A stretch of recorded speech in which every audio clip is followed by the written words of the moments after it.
안녕하십니까. 최영일의 시사본부 시작합니다. 자, 이 북한 무인기 출현 이후에 연말 한반도 상황이 어수선합니다. 이 새떼냐 무인기냐 혼란도 있었고요. 또 심야 전투기 출격에 주민들이 놀라고 불안해하기도 합니다. 자, 군은 초기에 탐지하지 못했다 인정하면서 사과를 했고요. 이 국민 안전을 우선으로 해서 격추시키는 데는 한계가 있었다, 이렇게 말하기도 했죠. 자, 올해 내내 북한은요 주로 미사일 도발로 군사적 긴장감을 높이고 안보를 불안하게 해왔습니다. 단거리 미사일, 또 중거리, 장거리, 이 탄도미사일, 그리고 또 화성 17형 같은 ICBM까지 발사하면서 이 레드라인을 넘기도 했죠. 자, 그런데 최근은 또 무인기가 도발 무기가 된 것 같습니다. 큰 전략을 보면요, 북한은 늘 미국을 자극하려고 하는 것이 우선이었죠. 그런데 이 전략 자산을 한반도에 전개하고 한미연합훈련도 하고 한미동맹으로 공조하기도 하지만 미국은 북한에 대해서 크게 반응하지는 않았습니다. 미국은 지금 봐야 할 것이 참 많습니다. 최근 중국은요 70여 대 군용기를 띄워서 대만을 위협했습니다. 그리고 러시아는 우크라이나 전쟁에서 출구 전략이 참 난망한 고민에 빠졌지만 이 인명피해가 발생하는 전쟁은 계속 이어지고 있습니다. 자, 이 연말에 우리의 안보는 우리 자신의 역할과 판단이 주체적으로 필요하다, 이것이 점점 명확해지는 시점입니다. 새해에는 평화의 길을 찾아 나서야 하겠습니다. 최영일의 시사본부 출발합니다.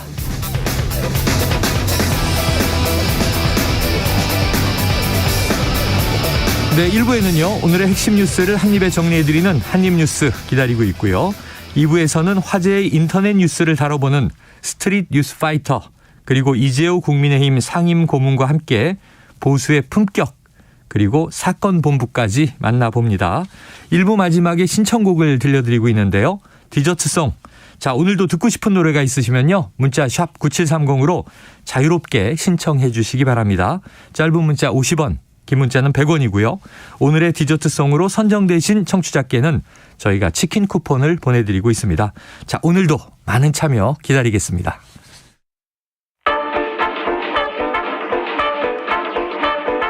최영일의 시사본부 한입뉴스. 네, 올해의 마지막 수요일이죠. 오늘의 한입뉴스, 박정호 오마이뉴스 기자, 이봉우 미디어인권연구소 뭉클 연구원과 시작해보겠습니다. 자, 두 분 어서 오세요. 네, 안녕하십니까. 이게 뭐 무인기 때문에 지금 군 당국이 어제 세 대를 무인기로 오인하면서 전투기를 출격시키는 일도 벌어졌죠? 네, 이제 그저께 북한 무인기 5대가 우리 영공을 침범해가지고 뭐 대여섯 시간 휘젓고 돌아간 다음에 파장이 커지고 있는데요. 어제 군에 따르면 오후 1시 미상 항적을 포착하고 오후 4시까지 추적하면서 타격 자산들을 투입해서 포착된 항적을 확인했습니다. 근데 그 결과 이게 세 대로 확인이 됐어요. 뭐 경고 방송이나 경고 사격 등은 시행하지 않았다고 하는데요. 이 북한의 소형 무인기 같은 경우 이게 날개 전체 이제 전장이 2m 이하예요. 레이더상에 보면은 몸집이 큰 조류와 비슷하게 나타나서 사실 과거에도 세 대를 무인기로 착각한 경우가 있었습니다.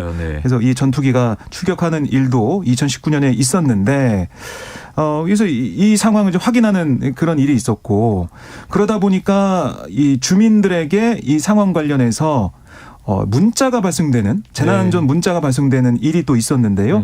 강화군에서 어제 오후 3시쯤 어떤 문자를 보냈냐면 성모도 지역에 무인기가 관측됨에 따라서 안전에 유의하기 바란다, 이런 재난안전 문자를 발송을 했습니다.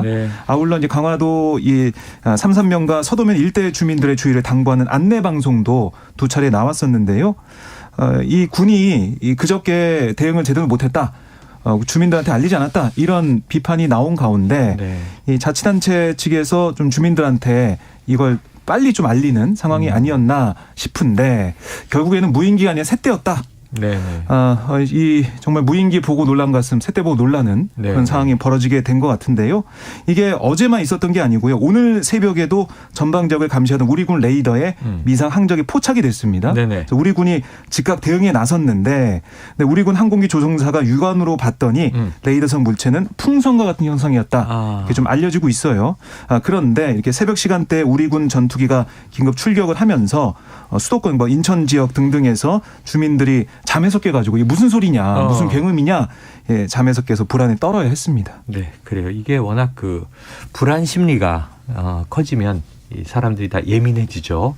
그래서 이제 심야에 소리에도 민감해지고 또 하늘을 나는 이제 미상의 비행체가 새떼, 뭐 풍선 여러 가지가 있을 수 있죠. 자, 북한 무인기가 이 서울 상공까지 침투해서 한참을 날아다니는 게 그 불안의 요인입니다. 군은 이 격추에 실패했고 결국 대국민 사과까지 했습니다. 그런데 이 연구원님, 네. 윤석열 대통령이 이종섭 국방부 장관을 강하게 질책했다 이런 보도가 나왔어요. 그렇습니다. 어제 국무회의를 하기에 앞서서 네. 윤석열 대통령이 이종섭 국방부 장관에게 훈련도 안 하고 그동안 그럼 아무것도 안 했다는 것이냐. 과거에도 비슷한 일들이 있었는데 지금까지 뭘 했느냐. 이런 식으로 강하게 질책을 했다는 네. 소식이 들려왔고요. 네. 이것은 그대로 윤석열 대통령의 국무회의 모두 발언으로도 이어졌습니다. 네. 이 모두 발언에서 윤석열 대통령은 수년간 우리 군의 대비 태세와 훈련이 부족했음을 보여준다는 것이다. 강도 높은 준비 태세와 훈련이 필요하다는 걸 확인한 사건이다. 2017년부터 드론에 대한 대응 노력과 전력 구축이 제대로 안 되고 있고 훈련도 전무하다. 북한의 선의와 군사 합의에만 의존한 대북 정책이 얼마나 위험한지 잘 봤을 것이다. 이렇게 전 정부를 사실 비판을 하면서 네네네. 추진 중인 드론 부대를 조기 창설하겠다는 약속도 했습니다. 네. 사실 이에 대해서 야당은 강력하게 반발했습니다. 이런 상황에서도 전 정부를 탓을 하는 것은 좀 심한 것 아니냐.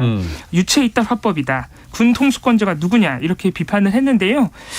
사실 이런 전 정부 또는 현 정부의 문제라기보다는 드론이 확인된 게 드론의 북한 무인기의 위협이 처음 확인된 게 2014년이고 그렇게 오래된 일이 또 아닙니다. 네네. 그래서 그동안 준비를 안 한 게 아니에요. 신식 전력들도 도입을 속속 했고 그래서 이번엔 도입됐는데 못 쓴 것도 있습니다. 네, 그리고 매뉴얼도 준비가 됐는데 조금 미숙한 점이 있는 것이고 그렇기 때문에 무엇이 부족한지를 좀 찾아내는 게 우선일 것 같고 또 2017년 이후 5년 만에 무인기를 다시 우리가 보게 된 것인데 북한 무인기를 그동안 9.19 합의라는 이 남북 간의 약속이 있어서 서로의 적대행위가 없었는데 이게 왜 깨지고 있나 이런 점에 대한 점검도 좀 필요해 보이지 않느냐 이런 지적도 나옵니다. 그래요. 사실은 이게 뭐 전임 정부 비판이라는 게 바로 이전 문정부만이 아니라 그 이전 박근혜 정부 때부터 무인기가 뭐 청와대 찍은 거 아닌가? 그리고 야산에 떨어진 무인기가 여러 차례 발견됐었단 말이죠. 지금 이제 날아다니는 게 실시간으로 또 확인되면서 격추에 실패한 건데 뭔가 이제 군 당국이든 노력들을 했을 텐데 그게 제대로 이어지고 있는지 제대로 적용되고 있는지 우리가 재난 상황에도 보면은 또 이전 정부나 이전 지자체가 뭔가 구축을 해놨는데 그게 이번에 쓰여지지 않았다. 이래서 질타가 있었던 그렇습니다. 적도 있잖아요. 자, 연속성이 중요하다. 이런 것들을 좀 우리가 깨닫게 되고요. 자, 북한 무인기의 영공 침범 당시 NSC 그러니까 국가안전보장회의를 소집하지 않은 데 대해서 야당은 또 비판을 내놨는데 대통령실 입장은 어떤 건가요? 네, 그러니까 NSC를 소집할 상황이 아니었다. 이런 얘기를 했어요. 그러니까 이때 이제 작전이 진행 중인 상황에서 NSC 같은 경우는 이 관계 장관들이 모여가지고 이 상황을 들여다보고 평가하고 뭐 규탄 설명을 내든지 입장을 내는 그런 회의체인데 작전이 진행되고 있는 가운데 이런 회의를 열 상황이 아니었다라는 거고요. 대신 긴급 안보 상황 점검회의를 열었다는 겁니다. 네네. 그러니까 NSC보다 국방부 장관, 합참의장, 안보실 참모 등이 참석하는 이런 이제 군사적 대비를 위한 회의를 우선 열었다. 네네. 이런 설명을 한 거고요. 아울러 오늘 이제 대통령실의 브리핑을 보면 무인기 침범 당시 윤 대통령이 직접 지시사항도 일부 공개가 됐습니다. 네. 그러니까 첫 번째 무인기 한 대가 내려왔을 때 대통령이 우리도 무인기를 갖고 있는데 북한에 상응하는 조치를 즉각적으로 시행하라. 이런 지시를 내렸다는 네네. 거고요. 북한의 한 대에 대해서 우리는 2대, 석대 올려보낼 수 있도록 조치하라는 지시를 내렸다. 또 필요하다면 격추도 하고 관련 조치를 최대한 강구하라. 이런 지시가 있었다고 했어요. 네. 그러니까 야당에서 윤 대통령이 제대로 대응을 못했다. 특히 어제 뭐 일정 중에 뭐 안내견 일정부터 해가지고 이 사진으로 보도된 걸 보면 오전에 안내견 일정이 있고 뭐 오후에는 지방자치 관련해가지고 지방의회 회장이나 아니면 지자체 협의회 회장 등을 만나서 했던 만찬도 있는데 제대로 대응 못한 게 아니냐 이런 지적이 나오자 대통령실이 반박을 한 겁니다. 네, 그래요. 그래서 사실은 당일날 저녁에 유무인 정찰 자산을 군사분계선 위로 보냈다. 이런 속보가 있어서 야 이게 무슨 일인가 그랬는데 대통령 지시는 우리도 무인기를 그러면 이제 한 대가 오면 2대를 북쪽으로 보내라.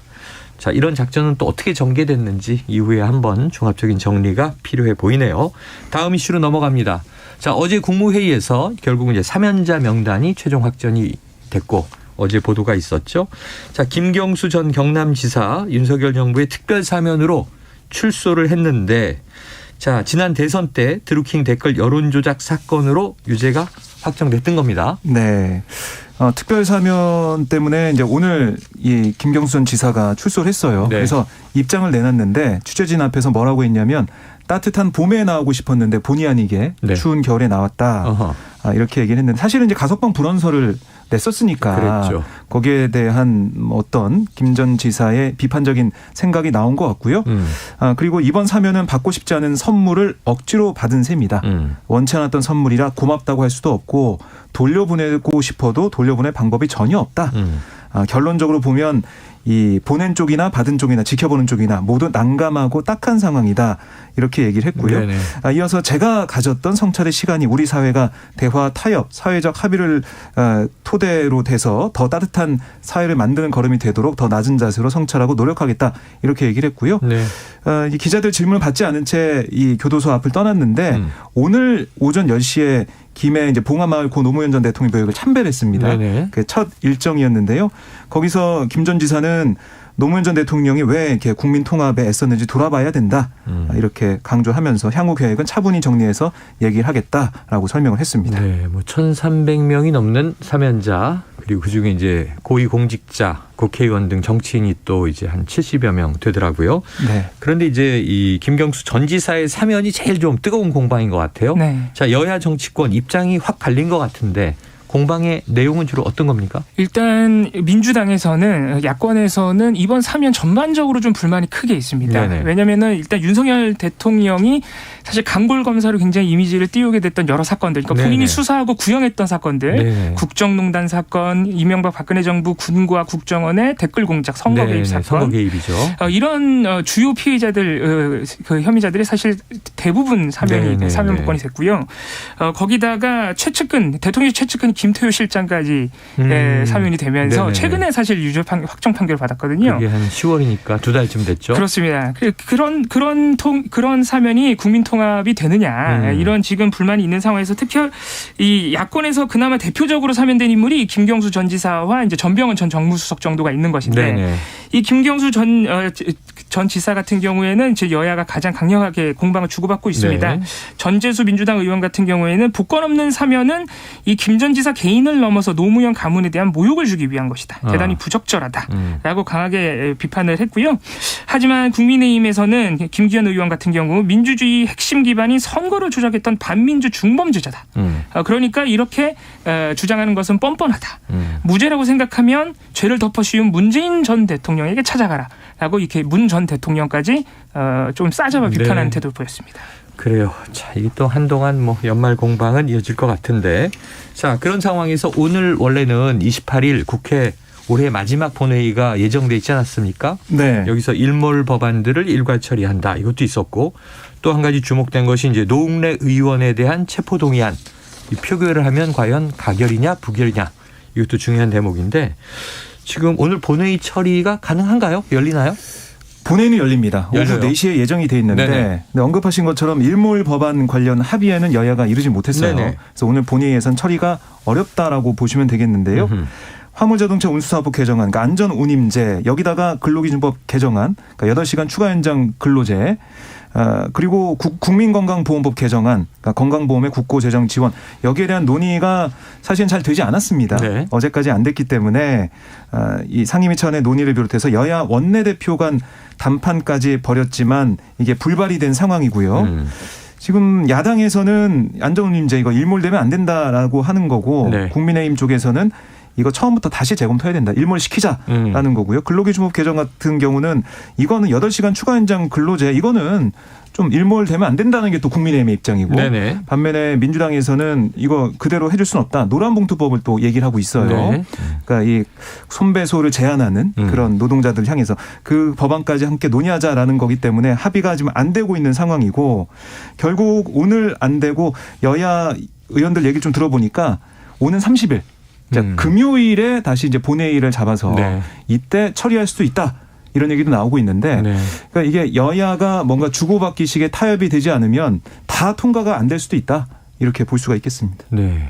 다 통과되지 않을 수도 있다. 그럼 뭐 결국은 이제 뭐 손 쓰지 못하고 해가 바뀌면 지금 일몰 법안들은 다 폐지되는 거죠, 줄줄이. 그렇습니다. 자, 이게 어떻게 될 것인가.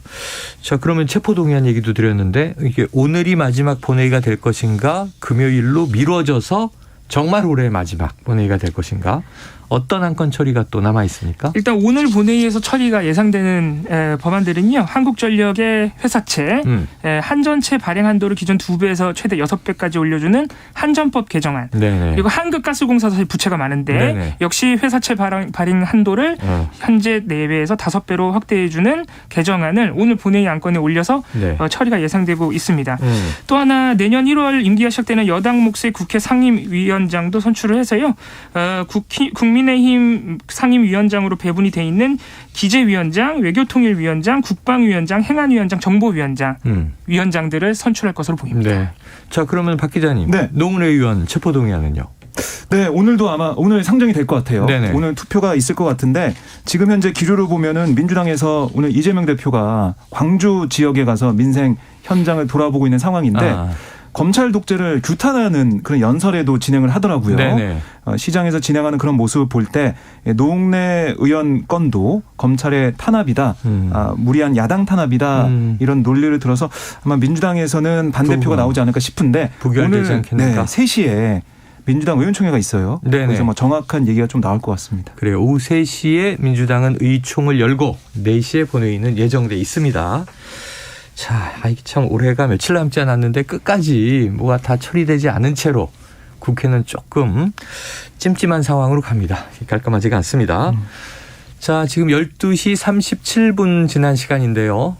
연말 수요일에 점심시간 교통 상황을 먼저 알아보고 이슈들을 이어가도록 하죠. 자, 교통정보센터의 정현정 리포터 나와주세요. 네, 중부 곳곳에 이어지던 눈은 대부분 그쳤습니다. 눈의 양이 1cm 안팎으로 무척 적었는데요. 하지만 강추위 속에 내린 눈이 얼어붙어서 도로가 많이 미끄럽습니다. 오늘은 각별히 빙판길 사고 유의하시기 바랍니다. 현재 점심시간 교통 상황은 경부고속도로 서울 방향인데요. 기흥 동탄 부근에서는 승용차 사고 소식이 있습니다. 기흥 동탄 나들목에서부터 정체고요. 달래내 부근에서 반포까지 수도권 구간도 현재 10km 넘게 막힙니다. 반대 부산 쪽 상황입니다. 한남에서 서초까지 밀리고 있고요. 동탄 분기점에서 안성까지는 5차로가 작업으로 막혀 있습니다.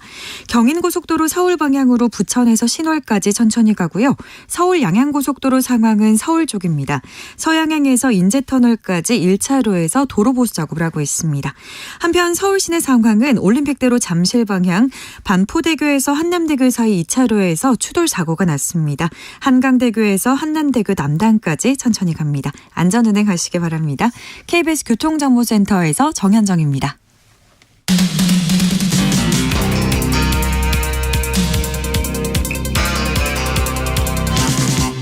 최영일의 시사본부.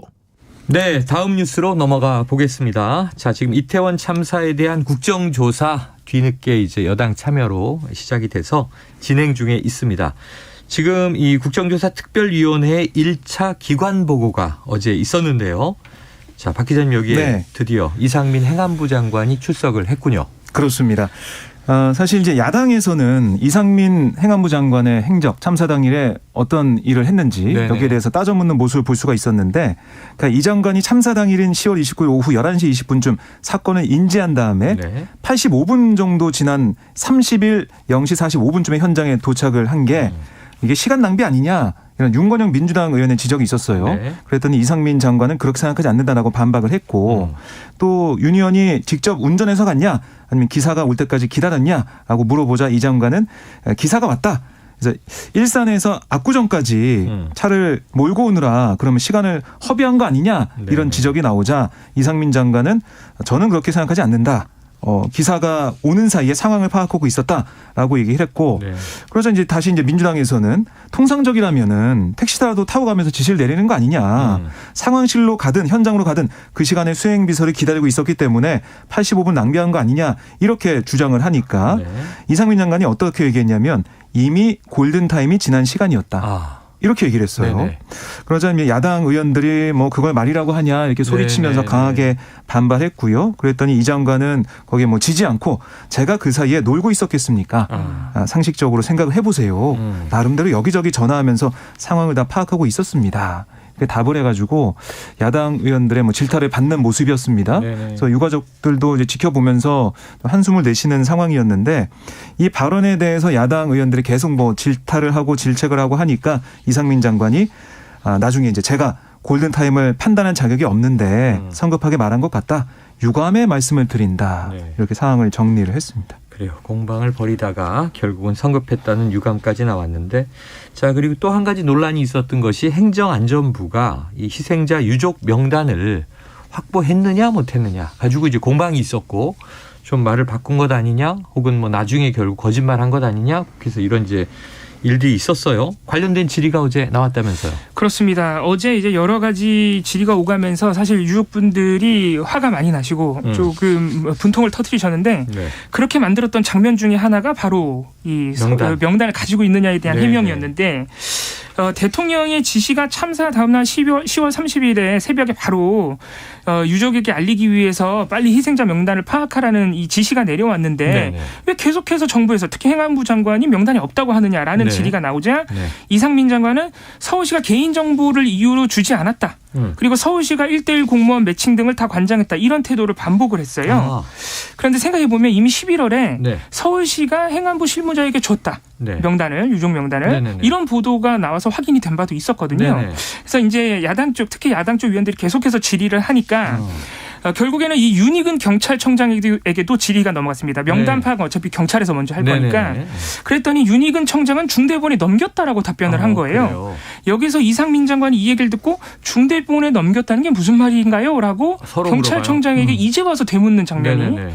나와버린 것입니다. 이 때문에 약간 논란이 발생하니까 박문규 국무조정실장이 해명을 했습니다. 서울시도 중대본 안에 같이 있기 때문에 경찰은 서울시에 넘긴 거를 중대본에 넘긴 거라고 생각하고 저렇게 말씀하셨을 것이다 라고 해명을 했는데 여기서 이제 우상호 위원장이 아니 같이 중대본에 있다 그러면 오히려 더 갖고 있다는 말이 되는데 공유돼야 되는 거 그렇습니다. 아니냐. 유독 계속해서 정부만 행안부만 안 갖고 있다고 하는 이유가 뭐냐라고 하니까 다시 한번 서울시가 안 줬다는 입장을 이상민 장관이 다시 한번 반복을 했는데 사실 그렇게 되면은 중대본에는 명단이 있었다 이렇게 되면 처음부터 계속 정부는 명단이 없습니다라고 했던 장관의 발언은 사실 거짓말인 게 맞는 것처럼 보이거든요. 그래서 이런 부분에 있어서는 계속해서 책임 전가보다는 확실하게 일단 사과, 유감 표명하는 것이 좀 좋지 않았나 이런 지적이 나오고 있습니다. 좀 여러 가지 문제 여지가 있어요. 지금 말씀을 들으면서 이 참사 나고 바로 첫 주에 좀 굉장히 빠르게 국가 애도 기간이 정해지고 대통령이 이제 이상민 장관 대동하고 분향소를 여러 차례 가고 이때 나온 얘기가 1:1 맞춤형으로 공무원이 희생자 가족의 어떤 지원을 하고 있다. 근데 이때가 무슨 일이냐면 장례와 발인이 이루어져요. 그렇습니다. 그런데 문제는 이 사망자는 서울시에만 있지 않아요. 그렇습니다. 전국에 소재해 있습니다. 네. 부산 지역에서도 장례식이 있었고 그럼 서울시 공무원이 전국에 파견됐단 말이에요. 이제 박문규 조정실장, 국무조정실장은 그거를 서울시 공무원이 일단 참사 직후에는 다 관장을 했고 전국적으로 그렇습니다. 이제 지자체에게 넘어갈 때는 그 각 지자체 사망자가 있으니까요. 그때 이제 공무원을 교체하는 과정이 있었는데 그 전까지는 일단 급하니까 서울시가 모든 걸 관장했다. 이렇게 해명을 했습니다. 야, 행안부보다 서울시가 위에 있는 것 아닌가. 그것도 의문이 이런 문제까지 제기될 만하네요. 자, 이건 조금은 더 이 면밀한 해명이 필요한 대목이 나온 것 같습니다. 앞으로 이제 국정조사 기간은 남아 있으니 더 어떤 내용이 나오는지 보도록 하고요. 다음 이슈로 넘어가 보겠습니다.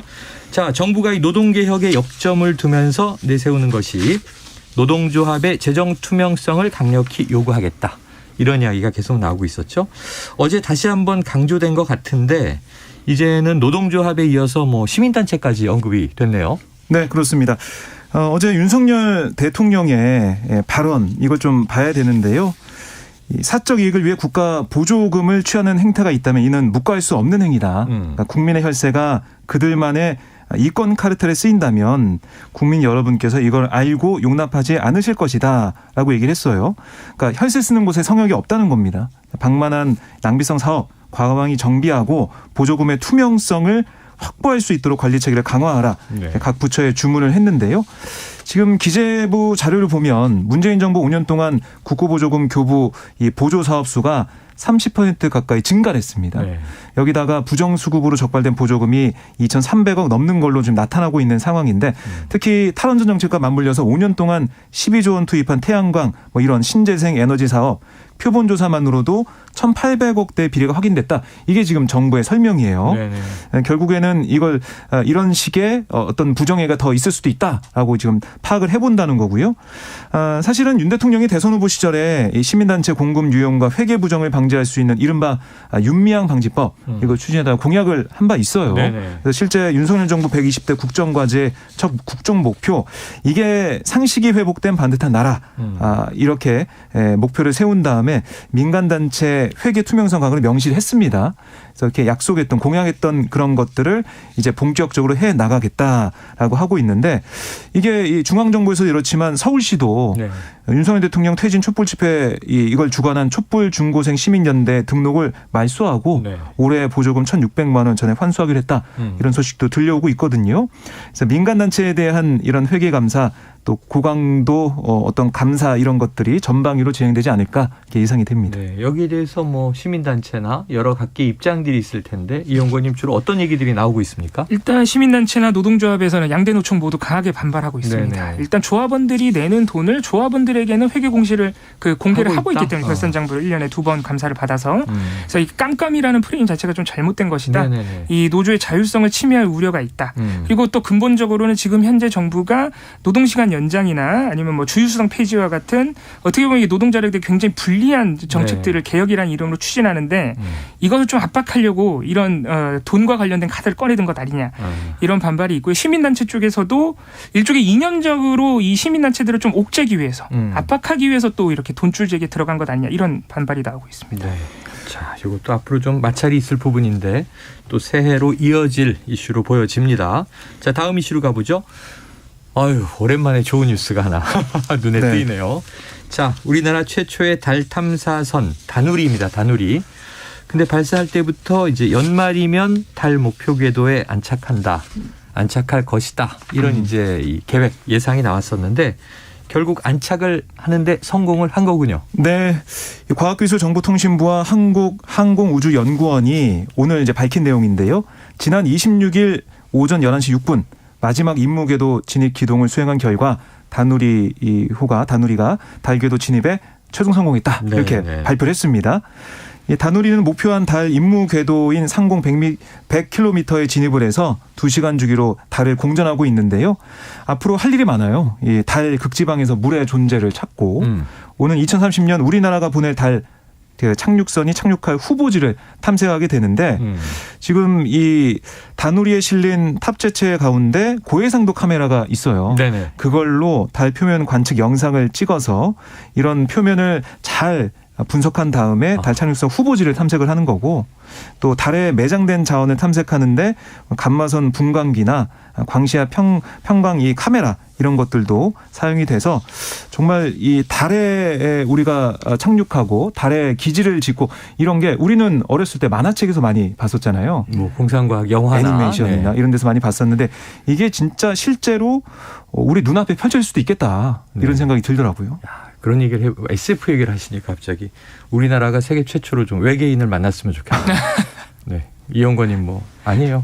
괜한 얘기입니다. 아니 근데 상상. 좋은 뉴스에 조금 판 깨는 것 같아서 걱정이 되는데 항우연의 사실 로켓 추진체 팀을 상당 부분 축소해버린 부분이 네네네. 이런 성과하고 또 이렇게 오버랩돼가지고 좀 걱정이 되는 면도 있습니다. 정부는 팀제를 해체하고 이것을 연구소로 확대 개편한 것이다라고 하는데 지금 오히려 한 20년 가까이 추진해온 이제 팀. 과거에는 본부 체제였죠. 네. 반발이 상당히 나오고 그렇습니다. 줄사표가 나왔어요. 네, 사퇴했죠. 자, 요건 다누리는 아니고 한국형 발사체는 이제 누리호. 네. 저희가 올해 한국형 발사체도 성공을 했고 하지만 다누리는 아쉽게도 더 큰 발사체가 필요해서 스페이스X의 팔콘 9에 실려서 미국에서 발사가 됐습니다.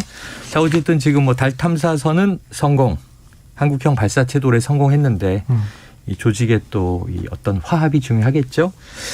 좋은 소식이 들려오길 기대하고요. 자, 요거 제가 정말 궁금한데 무슨 영화 같은 얘기예요. 중국의 비밀 경찰서로 의심되는 식당이 있다. 근데 이게 한중우호 파괴 세력이 곧 폭로가 된다는 거예요? 한다는 거예요? 예, 그러니까 이 식당이 그러니까 사실은 중국이 한국을 포함한 53개 나라에 걸쳐서 네. 102개 이상의 비밀 경찰서를 운영하고 있다. 오, 세계 여러 나라에서. 그렇습니다. 그러니까 국제인권재단 세이프가드 디펜던스의 발표가 있었잖아요. 네. 그 다음에 이 식당 지금 뭐 한강변이 보이는 그런 중국 식당, 중식 식당 이게 그 비밀 경찰서가 아니냐. 네네네. 이런 의구심이 지금 불거진 거죠. 네. 근데 이 식당은 그거 아니다라고도 반박을 하고 있고 예. 뭐 중국 대사관 측에서도 그런 비밀 경찰서는 없다. 이렇게 또 얘기를 하고 있는 상황인데 네네. 우선은 이 식당이 원래는 지금 폐업한다. 다음 달 폐업할 거다. 이런 입장을 밝힌 걸로 전해지고 있어요. 기사가 나왔죠. 그렇습니다. 그런데 다시 오늘 오전에 이 식당 외부 전간판을 봤더니 진실을 위한 중대 발표를 한다. 진심을 은폐하는 추악한 세력을 폭로한다. 이런 메시지를 띄워놨습니다. 이건 또 무슨 얘기입니까? 그리고 뭐 시간은 12월 말 예정이다. 또 장소는 이 식당에서 하겠다라고 얘기를 했는데 네. 발표자는 이 식당 대표이자 현재 제한 중국인 단체의 임원인 WC가 맡는다. 이렇게 덧붙여놨어요. WC. 그렇습니다. 지금 대부분 보도에는 이제 왕 사장 이런 이름이 나오더라고요. 그렇습니다. 그래서 뭐 W라고 이제 볼 수가 있는데 부패 기업이 돈으로 여론을 통제하고 한국 국민을 희롱하고 있다. 또 한국 정치를 조종하여 한중 우호를 파괴하고 있다. 식당 종업원들과 가족 모두가 생명의 위협을 받고 있어서 경찰 보호를 간곡히 요청한다. 이런 메시지를 한국어와 중국어로 번갈아 내보내고 있는데 식당 측이 언급한 추악한 세력 부패 기업 이게 어떤 의미인지는 알려지지 않고 있거든요. 그런데 이 언제 하는지 12월 말이라고 했는데 또 정확한 시간도 밝히지 않고 있어요. 네. 과연 어떤 내용이 들어있는지 이게 좀 궁금한데 그리고 이 식당의 존재가 무엇이었는지 네. 왜냐하면 이 식당에 대한 이 평가 뭐 별점 평가나 이런 거 보면은 음식이 맛이 없다 이런 얘기가 좀 많았다고 해요. 뭐 냉동식품보다 별점이 중요하죠. 맛이 없다 뭐 이런 얘기가 있어서 그러면 정말 이 식당이 진짜 중식당이 아니었나 이런 얘기까지 인터넷상에서 돌아다니고 있어서 여기에 대한 진실이 뭔지 이 식당의 존재가 뭔지 이게 좀 나올지 지켜봐야겠습니다. 또 뭐 이제 예약제로만 받는다 뭐 보도가 참 많아요. 오늘 제가 헤드라인 보니까 영화 극한 직업과는 달랐다. 거기서는 우리 형사들이 마약범 잡으려고 이제 이 닭집을 하잖아요. 맞아요. 치킨집을. 치킨집. 자, 영화 같은 얘기다 이런 얘기 드렸고요. 그리고 국민의힘에서 제주에 미국 핵무기를 배치해서 군사전략기지로 활용해야 한다라는 내용을 논의했다라는 보도가 나오면서 이게 제주 사회뿐 아니고 뭐 일파만파 있는데요. 이건 계속 이어질 얘기일 것 같으니까 뭐 내일 한 번 더 이어가 보도록 하겠습니다. 자, 오늘의 한입뉴스 박정호 오마이뉴스 기자, 이봉우 미디어인권연구소 뭉클연구원 함께했습니다. 두 분 고맙습니다. 고맙습니다. 자, 오늘의 디저트송은요. 청취자 3649님께서 이문세의 붉은 노을. 자, 아이 때문에 새해 일출 보기는 어려울 것 같아서 대신 마지막 날에 일몰을 보기로 했어요. 이것도 의미 있습니다. 서해에서 마지막 날 일몰 보면요. 정말 오만 가지 생각이 듭니다. 자, 지는 해 보며 올해도 참 수고했다고 남편한테 말해줘야겠어요. 훈훈하네요. 자, 노래 듣고 저는 2부로 돌아옵니다.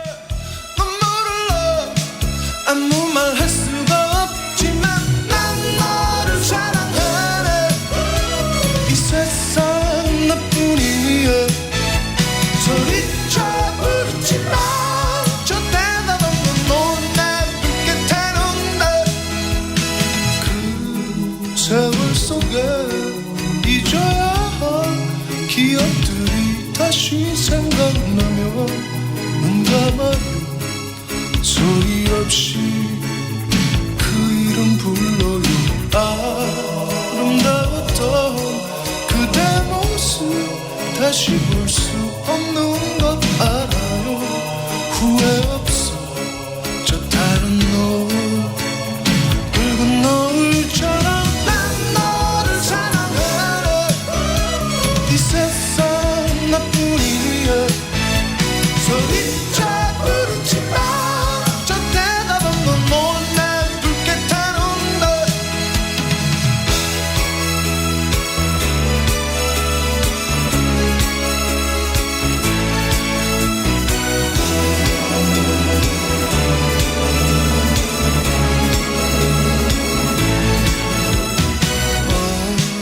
어디로 갔을까 사랑하던 슬픈 그대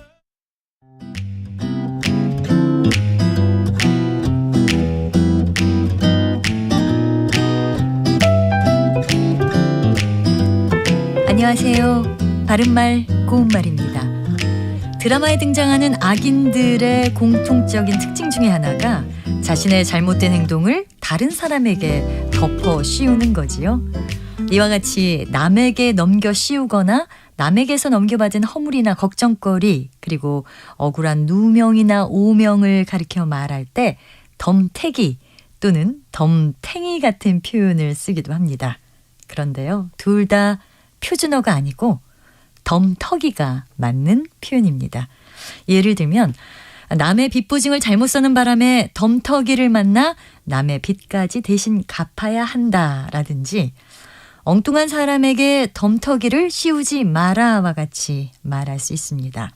이와 비슷한 넘겨 맡은 걱정거리를 뜻하는 표현으로 더넘이 있는데요. 자식을 둔 사람은 더넘이 많다, 이렇게 쓸 수 있습니다. 더넘과 관련된 표현으로 형용사 더넘스럽다가 있고요. 이것은 다루기에 버거운 데가 있다 또는 쓰기에 거북할 정도로 크다 같은 뜻이 있습니다. 나에게는 그 가방이 너무 커서 더넘스러워, 이렇게 표현할 수 있습니다. 또 형용사 더넘차다는 다루기에 거북할 정도로 벅차다라는 뜻이어서 돈이 더넘차게 많다, 이렇게 표현할 수 있습니다. 바른말 고운말 아나운서 변희영이었습니다.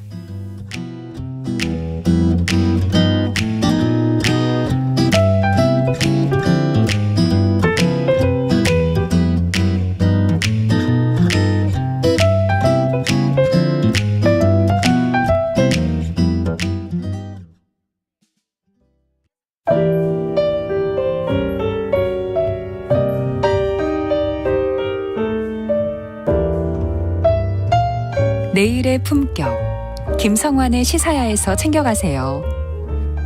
하루를 마무리하는 시간 꺼내보는 당신의 지식 창고, KBS 1라디오 김성환의 시사야. 평일 밤 10시 5분 여러분을 찾아갑니다.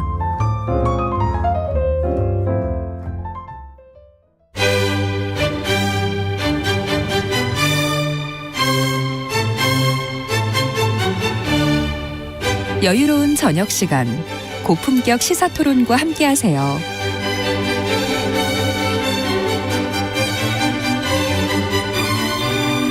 평일 저녁 7시 20분 KBS 열린 토론, 정준희 교수와 함께합니다.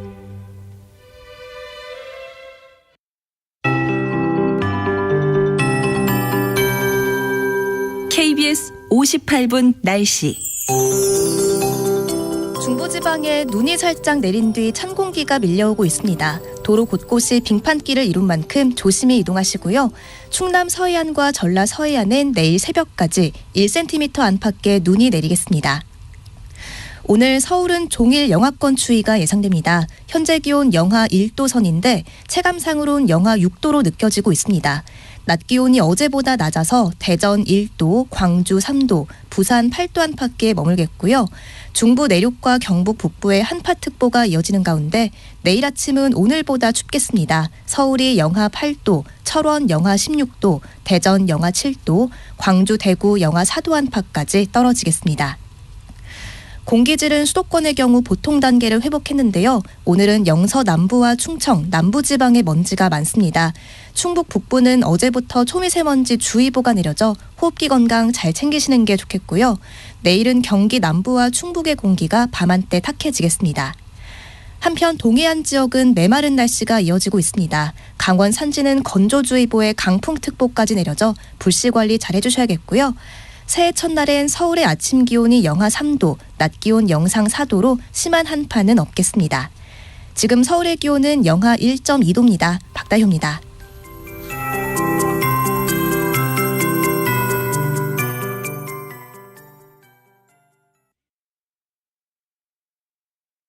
정성을 다하는 국민의 방송 KBS가 한시를 알려드립니다. AM 711kHz, FM 97.3MHz, KBS 1라디오입니다.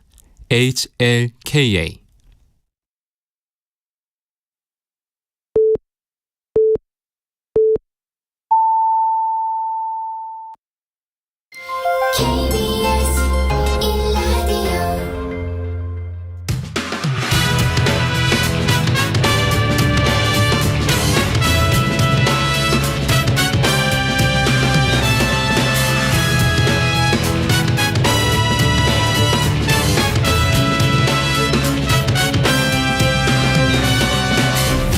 KBS 1라디오 최영일의 시사본부.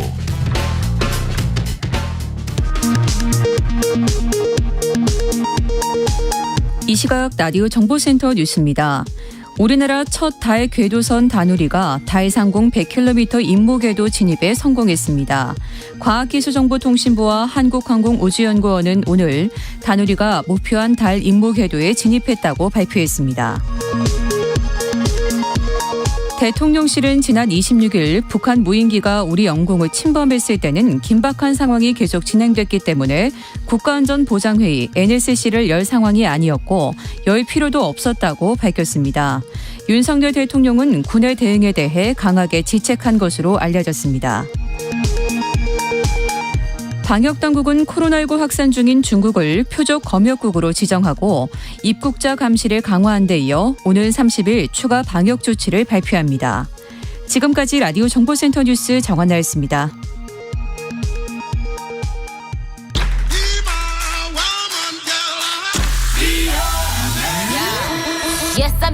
네, 인터넷에서 화제가 됐던 뉴스를 다뤄보는 스트릿 뉴스 파이터 시간입니다.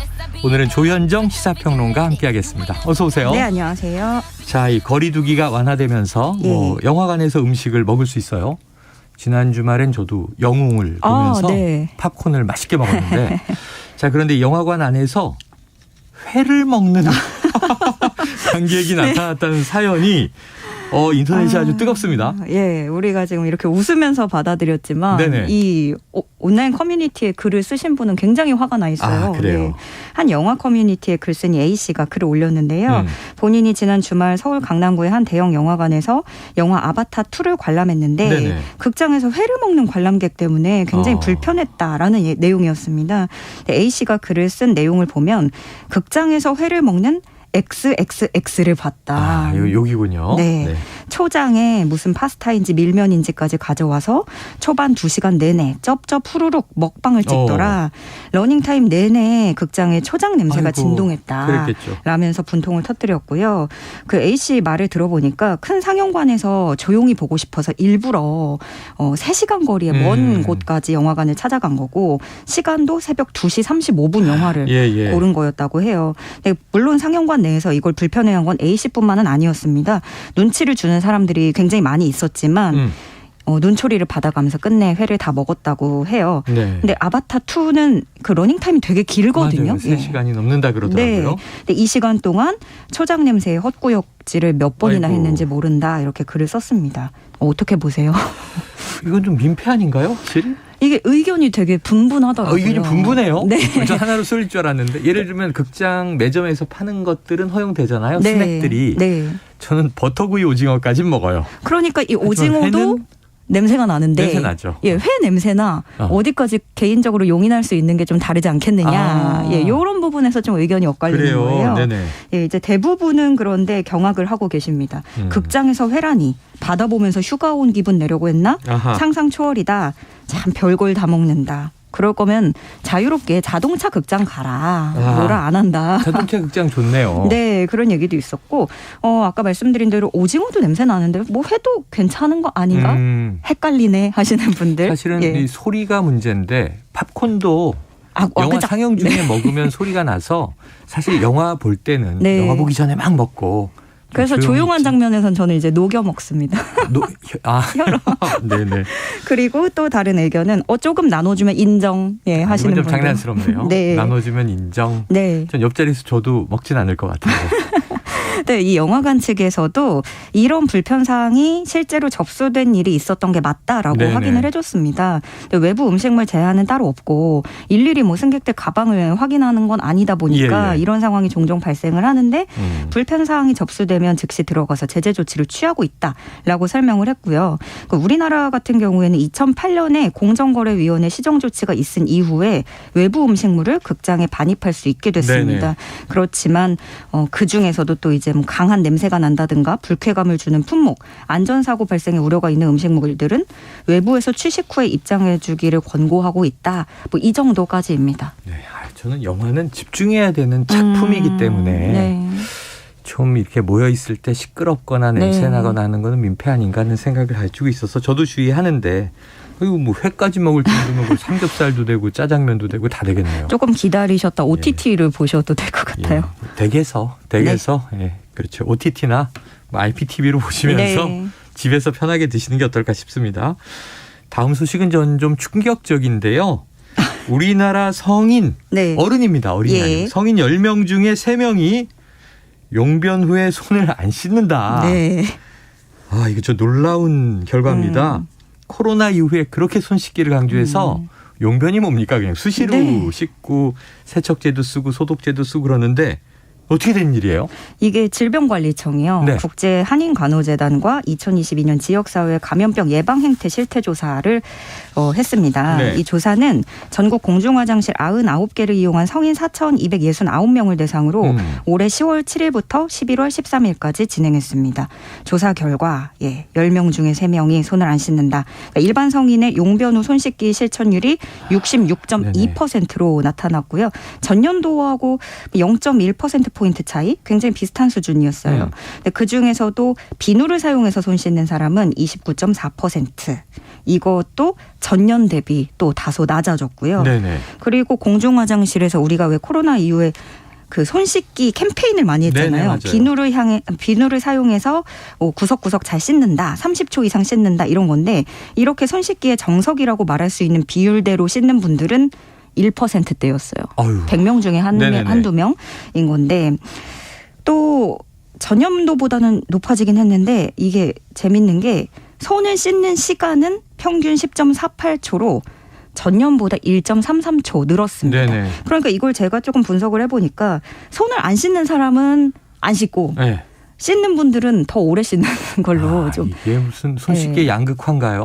이게 무슨 일입니까? 그나마 이 코로나 유행 이전이었던 2019년에 비교하면은 높긴 합니다. 좀 손 씻기 비율이 높아졌다. 올라가긴 했는데 그렇게 뭐. 왜 안 씻는지 좀 안 물어봤어요? 설문조사인데. 이게요. 가장 큰 이유가요. 44.4%가 이렇게 대답을 했는데 귀찮아서였습니다. 귀찮아. 네. 요즘 아무래도 더 추우니까 더 그러신 것 같고 네네. 두 번째로는 습관이 되지 않아서 이 대답이 20%, 다음으로 바빠서가 18%였습니다. 오래 걸리지 않는데 바빠서라고 답을 하셨고, 그래서 이 뉴스를 보시고 대부분의 반응이 이런 거 조사하기 전에 좀 제대로 손 씻을 수 있는 용품도 비치해 두고 그런 게 우선이다. 네네네. 제대로 돼 있지 않은 곳도 꽤나 많고 오히려 손 씻으면 더 내가 더러워질 것 같은 느낌의 그런 화장실들도 많다. 이런 지적도. 화장실 청결 문제도 있겠고. 네네. 근데 이게 진짜로 이번 조사에서도 손을 씻느냐 안 씻느냐를 가르는 것 중에 화장실 상태도 영향을 주는 것으로 나타났습니다.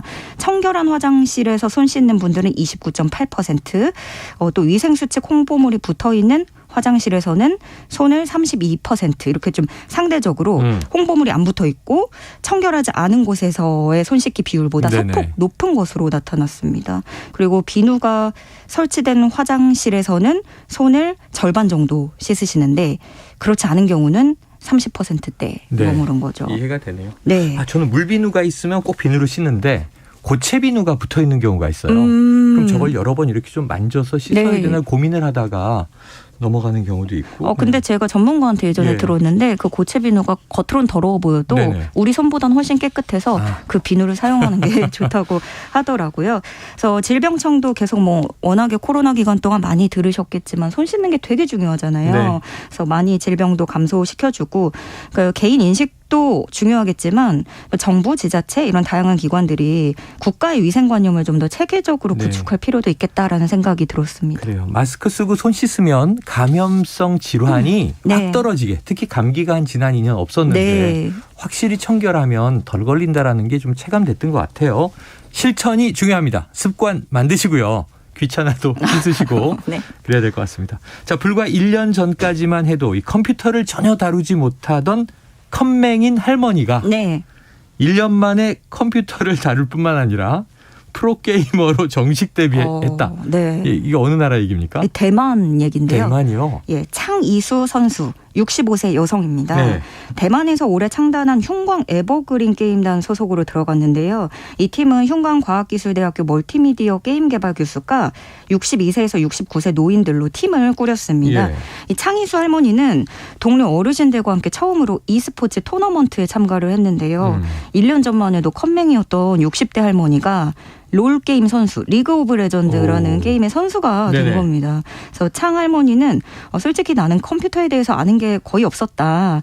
사람들과 교류하는 걸 좋아해서 게임을 배워볼 생각은 해본 적도 없다라고 말을 했습니다. 그런데 게임을 접하자마자 이런 마음이 싹 사라졌다고 해요. 네. 그래서 뇌를 자극하는 데 도움이 되고 손을 사용하기 때문에 손재주가 필요하다는 것도 깨달았다. 그렇죠. 예, 처음으로 이 리그 오브 레전드 게임을 시작했을 때 두렵지만 행복했다라고 밝혔습니다.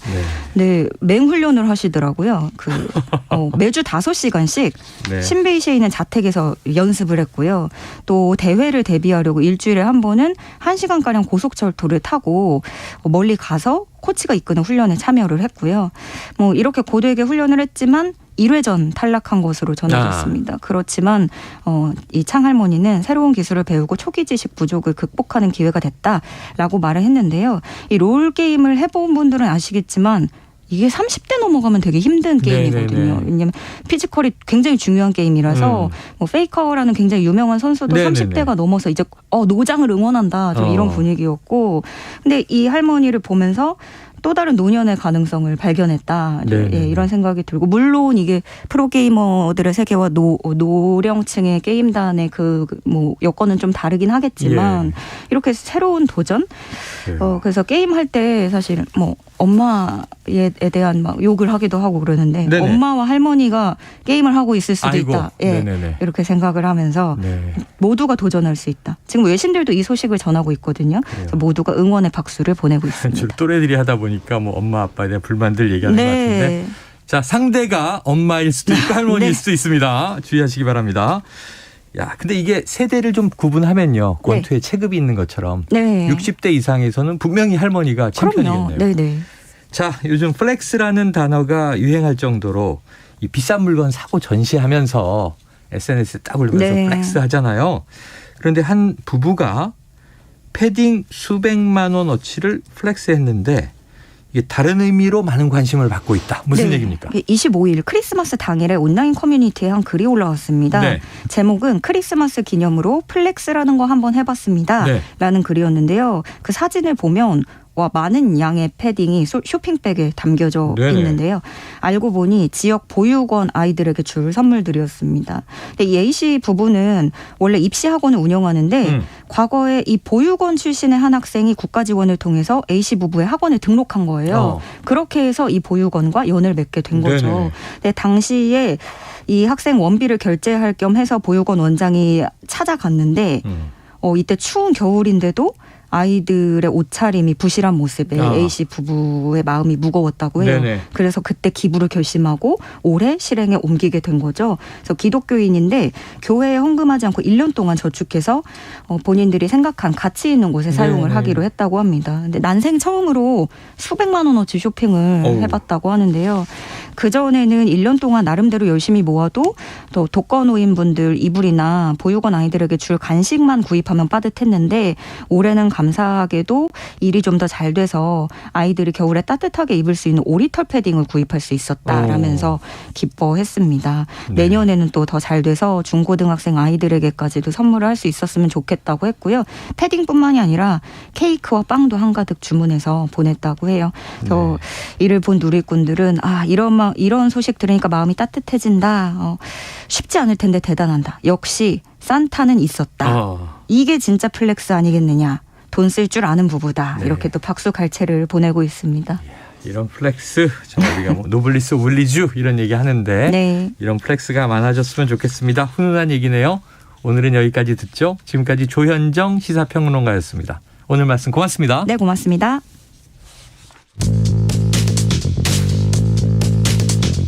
최영일의 시사본부는 여러분과 함께합니다.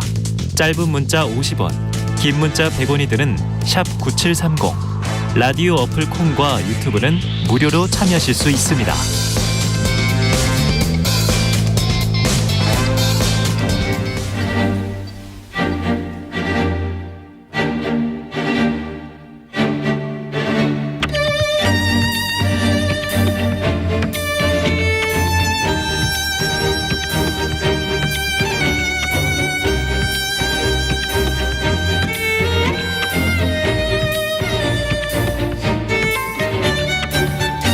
네, 보수의 시각으로 현안을 들여다보는 보수의 품격 시간입니다. 자, 오늘은요. 이재호 국민의힘 상임고문 그리고 진행을 돕기 위해서 헬마우스 임경빈 작가 이렇게 스튜디오에 모셨습니다. 자, 두 분 어서 오세요. 네, 안녕하세요. 자, 보수의 품격 본격적으로 시작해보죠. 원래는 좀 한 해 정리, 올해 정리 말씀을 드리려고 했는데 오전에도 대통령실 관련 속보들이 많이 나왔습니다. 예, 그렇습니까? 그거 먼저 여쭤보죠. 자, 북한에서 날아온 뭐 이른바 무인기 지금 시끌시끌하지 않습니까? 우리 하늘이 뭐 이틀 연속 발칵 뒤집힌 셈인데요. 이 저공으로 비행하는 드론, 이게 무인기 5대 가운데 한 대도 격추하지 못했다. 그런데 또 대통령과 대통령실 대응이 조금 논란인 것이 결국 이제 이 저희 코너 제목이 보수의 품격이잖아요. 근데 우리가 그동안 전통적으로 안 보는 보수다 이런 얘기 많이 했지 않습니까? 그리고 윤석열 대통령 그동안 빈틈없는 안보를 또 강조해 오셨고 한미 공조 저 취임 초기부터 쭉 연결된 메시지였기 때문에 이번 무인기 대응은 어떻게 보고 계세요? 한심하죠. 아이고. 네. 왜냐 그러면 5대가 왔는데 네네. 최소한도 한 대는 격추시켜야 될 거 아니에요. 최소한. 오히려 우리 비행기가 한 대 떨어져 버렸으니까 그게. 아, 예. 경공격기는 이제 이륙 중에 추락했습니다. 그 자체는 한심하고 그다음에 보수라는 게요. 뭐 과문 바닥에 가서 태극기하고 성조기 들고 소리만 빽빽 지른다고 그게 안보가 되는 게 아니에요. 그동안에 지난 정권이 안보가 좀 느슨했다는 것을 지적하는 건 좋은데 네네. 나 책임을 글로 돌릴 수는 없잖아요. 왜냐하면 이 정권이 들어선 지 8개월이 됐는데 네네.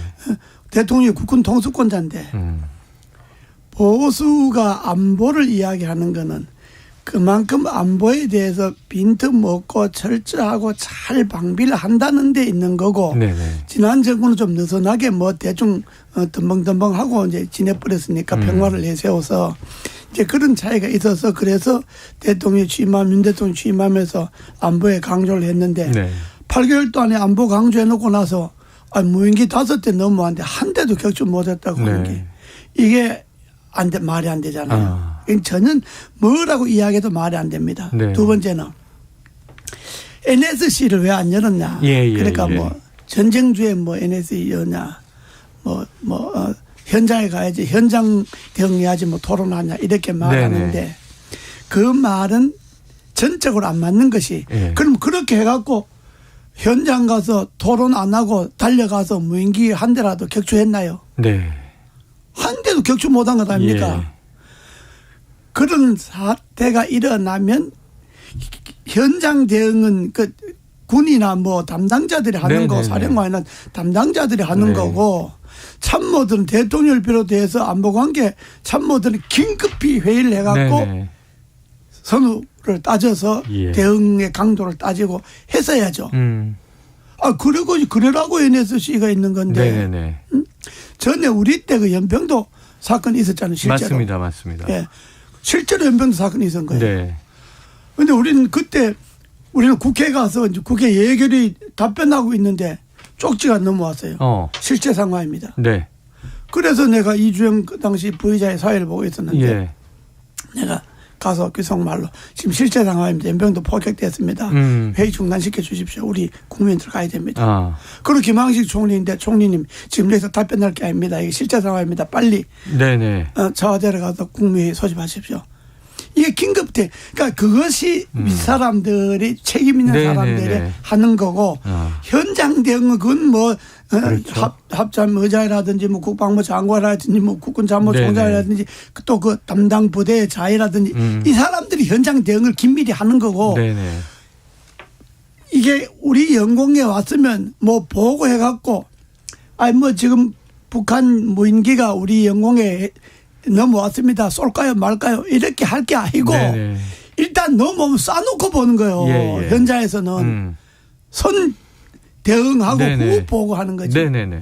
그런데 뭐 전쟁주에 NSC 회의하냐 이런 소리 하는데 그렇게 하려면 그럼 뭐가 현장에서 뭐가 격축이 뭐 나가 있었느냐 한 대라도 뭐 떨어뜨려 놓고 뭐 이야기를 해야 말이 되잖아요. 그러니까 이번에 무인기 대응은 내가 봐도 이건 아주 한심한 대응이고 네. 사후에 대처하는 것도 말 안 되는 소리만 하는 거고 그리고 대통령이 국방부 장관에게 야단만 친다고 이게 안보가 되는 일이 아니에요. 네네. 대통령이 직접 지휘를 해야죠.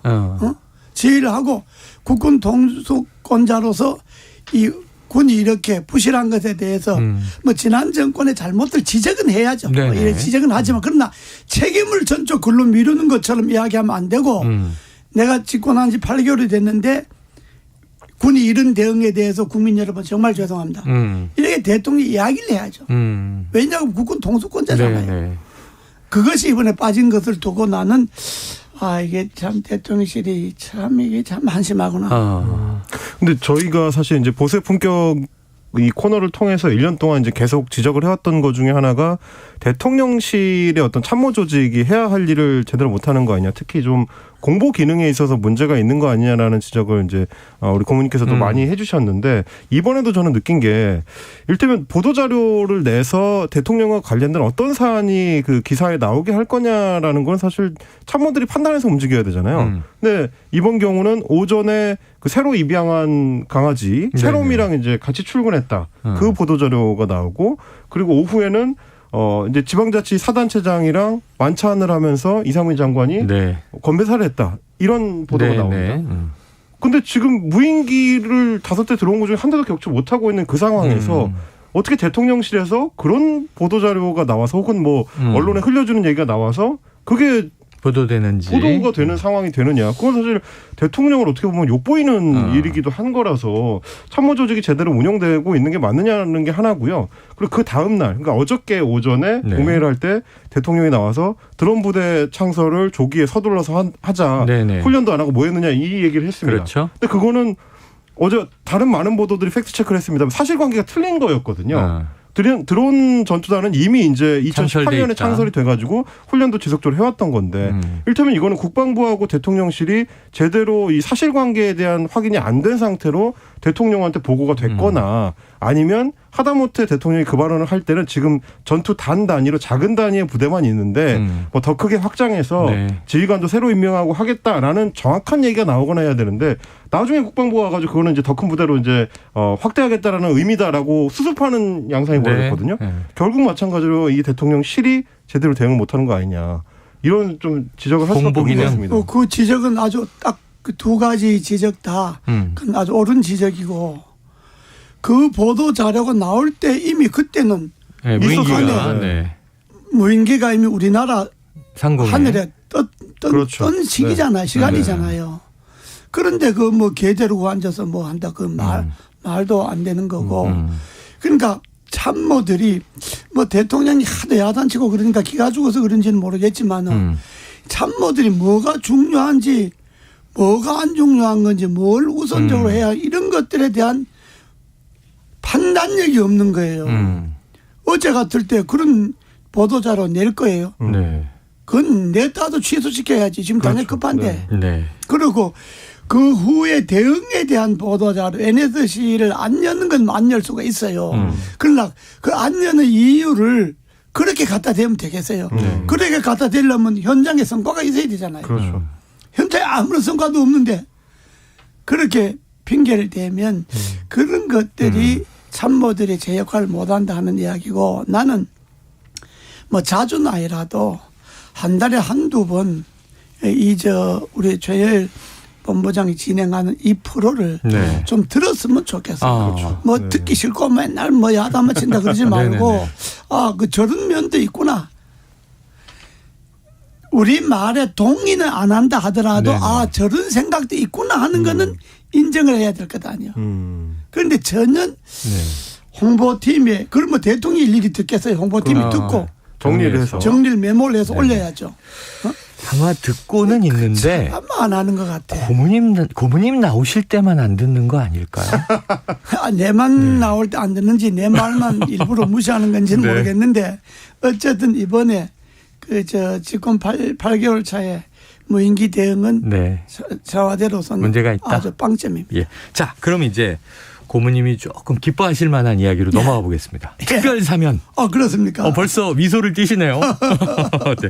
그동안 굉장히 오래 주장을 해오셨잖아요. 지난 여름에도 그랬고요. 그런데 이제 신년 특별 사면 복권 대상에 이제 이명박 전 대통령 됐습니다. 그런데 건강이 매우 좀 안 좋다 이렇게 전하시기도 해서 지금 병원에 그렇습니다. 퇴원은 언제쯤? 이건 의사 사인 해봐야죠. 의사 판단. 자, 그러면 이제 얼마 전 이 전 대통령 생일 때 우리가 너무 잘 기억하는 게 대선일이 생일이잖아요. 그 트리플 데이라 그러죠. 우리는. 12월 19일 결혼기념일이기도 하고요. 결혼기념일, 생일, 대선. 그렇죠. 트리플 그런데 데이. 그때는 우리들이 옛날 참모들이 늘 모였어요. 네네. 모여서 대통령 모시고 식사를 했는데 이번에는 못했죠. 사면이 안 돼 있으니까. 그렇죠. 자, 그런데 이제 윤석열 대통령은 꽃바구니와 케이크를 선물한 것으로 또 전해져서 혹시 이 전 대통령 쪽에 그럼 현재 윤 대통령이 좀 특사 관련해서 언급을 했거나 언지를 줬거나 그런 건 전혀 없었어요. 그런 건 없었고요. 없었다. 네, 그냥 이제 정상적인 절차로 그렇습니다. 사면 대상에 이름이 올라서 어제 국무회의에서 확정이 됐다. 그런 겁니다. 사전에 귀뜸해 주거나 이런 건 일체 없었고요. 잘 됐다고 보시는 거죠? 그거 아주 잘 된죠. 4년 9개월 만에 자유몸이 됐으니까 사실 전직 대통령을 4년 9개월 동안에 그 구속 상태를 유지한다는 거는 그건 어쩌면 보면 바람직하지 않는 거죠. 그런데 또 사면 전체를 보면 조금 논란이 되는 대목들이 있어서 여쭤보겠습니다. 이 김태효 국가안보실 1차장 현재 대통령실 참모잖아요. 그런데 이게 이제 문건 유출 때문에 벌금 300만 원. 그렇죠. 크다면 크고 작다면 작고 벌금형을 받았는데 이번에 판결을 무효화해 주는 사면을 단행을 했는데 이게 지난 10월의 판결이니까 불과 2달이거든요. 형실효 선고를 했다는 거죠. 이건 어떻게 보세요? 그럼 청와대 근무하는 사람이니까 더구나 또 맡은 직책이 또 중요한 직책이 하니까 안보실이고 벌금 300만 원이니까 그 정도는 해줄 수도 있는 거죠. 이 정도는 해줄 수도 있다. 그걸 정치적 잣대를 들이대 갖고 형평 문제나 공정과 그난다 이렇게 볼 게 아니고 어쨌든 현재 대통령실에 안보 담당으로 근무하고 있는데 그렇습니다. 벌금 300만 원 그거 계속 전과로 갖고 가기가 좀 어색하잖아요. 왜냐하면 어쨌든 벌금 300만 원 받은 전과를 있는 사람을 또 계속 대통령실에 두기도 하니까 계속해 두려면 형실효 선고 하든지 사면 복권하든지 해야죠. 아니면은 물리든지. 거꾸로 하면은 왜냐하면 이제 김태효 실장 같은 경우는 사안이 이제 군사 안보와 관련된 주요 정보를 이제 빼돌렸다. 기밀로살. 기밀을 가지고 나갔다. 이제 이걸로 받은 거여가지고 지금도 이제 국가안보실 차장이다 보니까 그러면 이제 고문이 말씀하신 것처럼 데리고 있을 게 아니라 대통령실에서 내보내야 되는 거 아닌가요? 사면에서 데리고 있을 게 그렇죠. 내보내 물론. 그 원칙과 상식 이런 걸 중요시하는 정부니까 그것대로 말하면 내보내 갖고 형실효 선고를 하고 난 다음에 데려들어야지. 그게 원칙이지. 그런데 이왕 데리고 있는 거니까 그렇게 하는 거는 그거는 아마 국민들인데 양해 사항일 거예요. 그렇지. 그걸 크게 문제 삼을 건 아닌데 그러나 제대로 말하려면 일단 내보냈다가 형실효 하고 난 다음에 들어오는 것이 그게 깨끗한 거죠. 저는 이제 고문님께 여쭤보고 싶은 게 보통 이제 대통령 특별 사면을 할 때는 항상 앞세우는 게 이제 국민 통합이고 그렇죠. 그러려면 보통은 꼭 그렇게 이제 1대1로 맞춰야 되는 건 아니지만 대체로 여야의 이제 균형을 맞추려는 노력을 하는 게 맞지 않습니까? 그렇습니다. 이제 이번 같은 경우는 보면 김경수 전 지사나 이제 전병헌 정무수석 정도 이제 강훈태 전 광주시장 이런 정도를 제외하면 야권 인사들이 거의 없고 여권 인사들 그 중에서도 이제 박근혜 정부 시절에 이제 국정농단과 연루된 분들이나 선거법에 그러니까 선거에 개입했었던 의혹이 있는 사람들이나 이런 분들이 많다 보니까 이게 좀 국민통합이라는 특별사면 취재 맞냐? 우선 첫째로 사면할 때 내거는 명분은 항상 국민통합이고 그렇죠. 사면해갖고 국민통합 된 일도 없고 그러니까 그건 하지만 실제로는 된 적이 없다. 그건 정치적 수사로 봐야 되고 그다음에 여야의 균형은 제가 좀 들어봤는데 야당 쪽 사람들은 그동안에 틈틈이 사면 복권 다 해갖고 사람이 없대요. 사면 해줄 사람이 없다. 사면 복권 대상자가 수가 훨씬 적대요. 네. 그리고 이제 이쪽은 여당 쪽은 그동안에 뭐 한 번도 안 해놓으니까 대상자가 많고 그래도 이번에 정치자금법에 관련된 여당 사람들 사면 안 했어요. 네. 사면 복권 하나 했어요. 정치인들도. 이래 딱 배제했어요. 그러고도 그래도 이제 일단은 윤석열 정부 들어서고 그전 정권이 있었던 이른바 적폐청산이라는 이름으로 몰아갔던 그 부분은 일단 털고 가는 것이 새 정권 출범해서 지난 정권을 정리한다는 차원에서 의미가 있는 거지. 이게 뭐 국민 통합에 위해서 의미가 있다. 저는 그렇게는 보지 않아요. 이거는 한 시대를 정리하는 차원이구나. 그런데도 자기네들은 원칙은 정치자금법은 안 된다. 그래서 정치자금법에 관련된 사람은 지금 여권 사람들도 한 사람도 복권이 안 됐어요. 하면 복권이. 그리고 숫자는 실제로 야당이 그 뭐 내가 어떤 그 경로를 통해서 봤는데 실제로 야당이 대상자가 없어요. 별로. 지금 거론하는 그 사람들 이외에는 없고 그러니까 저 이제 발표는 뭐 있는 대로 할 수밖에 없으니까 나 그걸 뭐 그런 내용을 모르는 사람들은 지금 우리 저 작가가 지적하듯이 그 말이 형평성 문제. 예. 근데 그러면 왜 김경수 지사는 복권을 안 시켜준 거예요? 뭐 복권 시켜주면 좋지. 좋은데 그건 정치적 뭐 고려사항이 있었을 테니까 원래 한꺼번에 사면 복권 시키는 경우도 있고 그러나 사람에 따라서 사면만 먼저 시켜 복권을 나중에 시키는 경우도 있고 저도 군사 정권 때 5번 감옥을 살았는데 3번은 사면 복권이 동시에 돼서 나왔고 2번은 사면만 돼서 나왔다가 복권은 그 다음 나중에 되고 때 다시 되고 그렇게 하고 있어요. 알겠습니다. 네, 자, 크게 문제 삼을 건 아닙니다. 이제 2022년의 보수의 품격은 오늘 마지막 시간이고. 아, 그렇습니까? 새해가 되면 이제 또 뵙겠습니다만. 아, 새해 또 하나요? 아니, 새해는 계속 해야죠. 아니, 보수가 그동안에 품격이 다 갖춰져 갖고 이제 다시 안 해야지. 오늘로 끝나면 참 좋은데 더 해주셔야 되는데요. 한 해를 돌아보는 시간이라고 치면 자, 윤석열 정부 출범 이제 8개월인데 간단하게 한번 총평을 해 주신다면요. 뭐 아주 잘한 거는 아닌데 그거는 윤석열 대통령이 당선될 때 48%로 당선됐잖아요. 지지율이. 근데 지금 40% 전후잖아요. 네. 지지율이, 아직도 국정 지지율. 약 7, 8% 내외로는 찍었던 사람들이 안 돌아왔다는 거잖아요. 그러니까 그걸로 본다면 그렇게 평가받을 만한 점수는 아니다. 그러나 이제 정책을 놓고 보면 몇 가지는 잘한 게 있죠. 예를 들어서 탈원전, 물론 사람 견해에 따라 다른 걸 전제하고 내가 볼 때는 탈원전을 다시 정상화 시켰다는 거. 그래서 그 원전 업계 종사자들로 하여금 일자리를 다시 만들어주게 하고 실적 전개에도 도움이 됐다는 거. 그거. 그다음 소득 주도 성장을 민간 주도 성장으로 이렇게 바꿔서 경제 문제의 정책을 바꿨다는 거. 그런 거. 그다음에 이제 이번 이거 뭐야 무인기 때문에 완전히 빵점이 돼버렸는데 그래도 안보 문제에 대해서 한미 연합훈련을 강화한다든지 한미 공조를 강화한다든지 한 안보 문제에 대해서 새로운 걸 세웠다든지 이런 거는 큰 틀에서는 그나마 잘한 걸로 우리는 봐야죠. 지난 정부에 불만이 있었던 사람들로서는 잘한 점으로 보는데 못한 점으로는 첫 번째가 소통이죠. 소통. 이 야당이 과반수 이상의 의석을 갖고 있는데 대통령실이 뭘 하려면 국회를 안 통하고 안 되잖아요. 이번에 예산도 얼마나 고생했나요.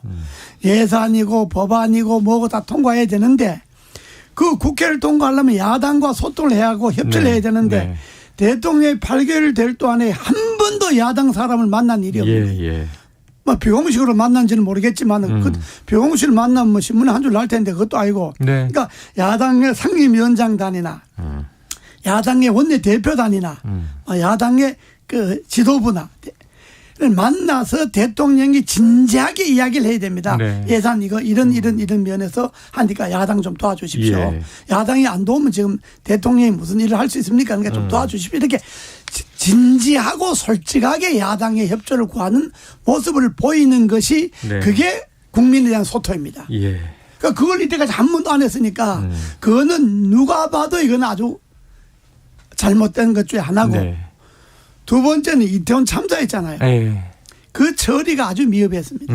그 처리는 지금처럼 뭐 용산 서장 구청장 구속시킨 거 그건 실무적으로 할 일이고 네네.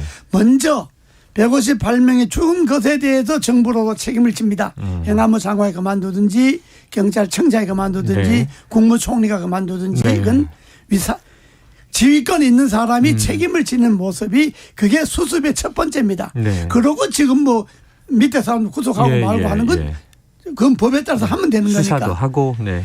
이 점이 미흡하니까 유가족들이 협의회를 만들고 시민대책회의 만들고 이렇게 들고 일어나잖아요. 네.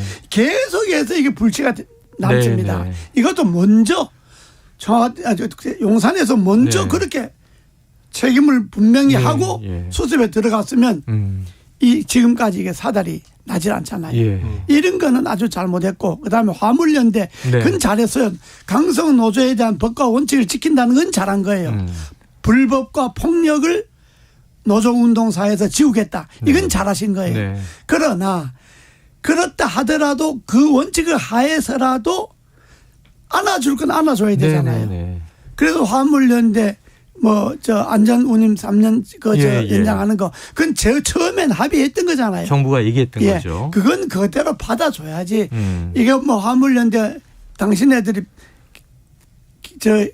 약속 안 지켰으니까 원점 돌려간다. 네네. 이거는 좀 아니죠. 아무리 법과 원칙이지만 이거는 안 돼. 그건 법과 원칙 네. 너머의 문제니까 네. 이제 이런 문제는 그건 아주 잘하지 못하는 거다. 그러니까 그 야당과의 협치 문제, 이태원 참사의 대응 문제, 강성 노조에 대한 대응 문제, 이 문제는 좀 더 정치적으로 좀 더 네. 유연하게 했으면 좋겠다. 소통 하는 생각이 그건 네. 제 생각이에요. 물론 알겠습니다. 뭐 진짜 그 여당 사람들 들으면 네. 저러니까 정진석 위원장 공문 내보냈지 뭐 이렇게 소리 하는지 모르지만은 그러나 네. 제가 볼 때는 그래요. 아니 고모님은 공문 대상 아니시지 않나요? 그래도 뭐 다들 뭐 언론인데 밖에 나가면 다들 뭐 그 대상주에 제일 1번 타자가 보수 참칭 패널의 1번 타자다. 근데 내가 사실 보수를 참칭하는 건 아닌데 나는. 네네네. 난 보수로 그런 거지. 아니 보수신 거잖아요. 네. 선생 보수신데. 진짜 보수지. 네, 진짜 보수. 알겠습니다. 자, 지금 윤석열 대통령이 잘한 거는 대체로 정책적인 부분은 그렇습니다. 잘하고 있다. 그런데 이제 그건 좀 시간이 흘러야 성과가 나올 것이고 다만 소통, 야당과의 협치, 참사에 대한 대응 또 이제 강성 노조에 대해서 강한 대응을 하더라도 또 노동계와는 유연하게 품어줄 것은 품어라. 자, 뭐 대화 채널이 있어야 되잖아요. 그렇죠, 그렇죠. 정부 차원에서. 아니 김문수 이 경산호 위원장하고 친하시잖아요. 친하죠. 네네. 그 김문수 위원장이 사실 그걸 해야 되는데, 나 지금 강성 노조와의 창구는 김문수 위원장 그 경산호 그거 갖고는 안 될 거예요. 그러니까 노동부 장관이 나서든지 뭐 청와대 사회수석이 나서든지 실질적으로 법과 원칙대로 하되 강성 노조에 대한 불법과 폭력은 가차없이 하고 노조 현장에 있어서의 불법 뭐 이런 거는 그건 뭐 원칙대로 하되 그러나 노조도 숨을 쉬어야 되잖아요. 그리고 노동자들의 또 권익을 누군가 대변해야 되지 않겠습니까? 그러니까 노조도 숨을 쉬어야 되니까 숨통 좀 열어줘야지. 네, 자 숨통을 열어줘야 한다. 자 해가 바뀌면요. 근데 여기에 다 매몰될 것 같아서 걱정인 게 3월 8일 전당대회 결정되다 보니까 이제 여당 집권 여당의 당권 주자는 누가 될 것인가잖아요. 지금 여기다 당심 100% 룰인데 이 결국 당심 100% 개정대로 되겠지만 그 과정에 상처가 만만치 않을 것이다. 이렇게 예언을 하신 바가 있어요. 자 정치 고수로 보시기에 좀 겉으로는 조용히 넘어간 것 같습니다만 좀 이면의 분위기는 어떻게 보세요?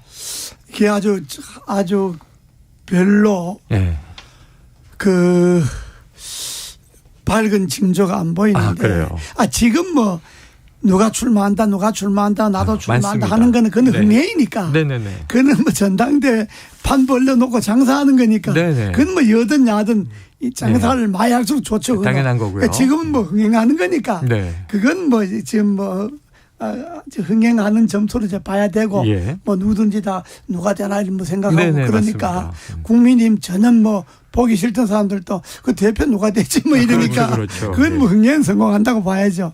그러나 저게 100% 국민 투표를 당원 투표를 해놓으면 네. 그건 당원만이 장치잖아요. 그렇죠. 집권 여당의 대표는 당원의 대표만이 아니거든요. 일종의 국민의 대표지. 네. 여당을 지지하는 적어도 윤 대통령을 지지했던 48%의 대표성을 가져야지. 네. 당이.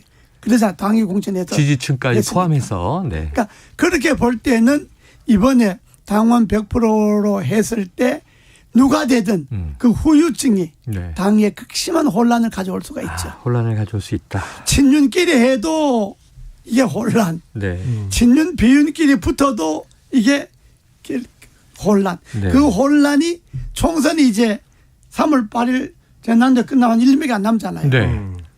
또 이게 더구나 이게 다 대통령의 뜻이다 이렇게 다 알려져 있잖아요. 윤심 얘기를 많이 하니까요. 이게 다 100% 당원 투표가 대통령 당 대표가 당원에 뽑아야지 하는 소리 한마디 때문에 그냥 이게 됐다. 이게 윤심이다. 이렇게 보니까 이 결과에 대한 혼란을 가져온다면 그 혼란의 책임도 다 대통령한테 넘어가잖아요.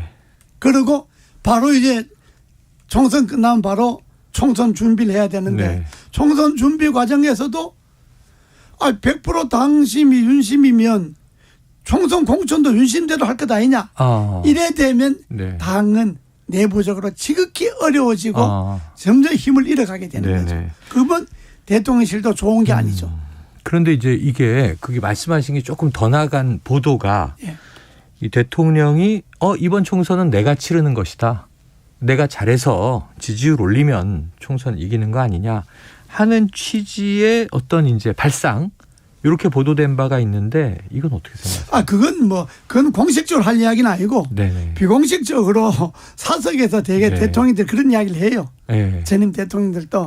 왜냐하면 대통령 지지도가 올라가야 여당이 올라가는 거지. 사실은 지금 내년 총선, 내후년 총선이 그럽시다. 곧 내년 총선이 되겠습니다만 딱 중간 평가가 되는 거잖아요. 그렇습니다. 바로. 그런데 대통령이 잘해야 총선을 이기는 건 그 틀림없는 사실이에요. 그러나 국민들의 눈에 이번 총선 내가 치르는 것이다. 이런 이야기는 그건 공개적으로 할 이야기도 아니고 또 그렇게 해서도 아니고 총선은 당이 치르는 것이다. 당이 알아서 잘 해라. 이렇게 해야 총선의 득표율도 올라가고 당도 힘도 생기는 거지. 그러면 당이 다 대통령 지지도 올라가는 건 쳐다보기잖아요. 그러다가 대통령 지지도 떨어지면 완전히 또 총선 참패한다고 또 고개 팍 숙일 것 아닙니까? 그러니까 당이 고개를 빳빳이 세우고 주체적으로 해나가려면 이번 총선은 당이 알아서 치러라. 총선에 실패하면 당이 책임져라. 이번 총선은 전적으로 당이 책임지는 거다. 이렇게 말씀을 하셔야지.